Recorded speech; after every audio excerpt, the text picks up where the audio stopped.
ধনপতি পাল তিনি জমিদার মস্ত, সূর্য রাজ্যে তার যায় না কো অস্ত। তার উপর ফুলে ওঠে কারখানা ব্যাংকে, আয়তনে হারালেন মোটা কোলা ব্যাংকে। সবার হুজুর তিনি, সকলের কর্তা, হাজার সেলাম পান দিনে গড় পড়তা। সদাই পাহারা দেয় বাইরে সেপাই তাঁর, কাজ নেই তাই শুধু খাই খাই বাই তার।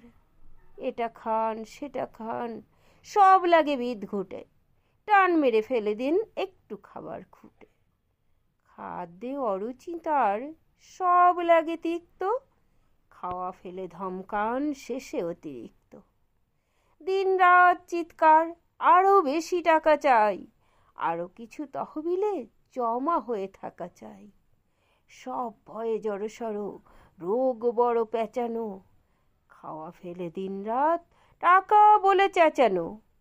ডাক্তার কবিরাজ ফিরে গেল বাড়িতে, চিন্তা পাকালো জট নায়েবের দাড়িতে।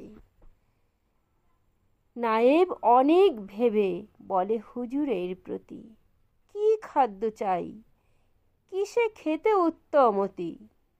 নায়েবের অনুরোধে ধনপতি চারিদিক দেখে নিয়ে বার কয় হাসলেন ফিক ফিক। তারপরে বললেন, বলা ভারী শক্ত, সবচেয়ে ভালো খেতে গরিবের রক্ত।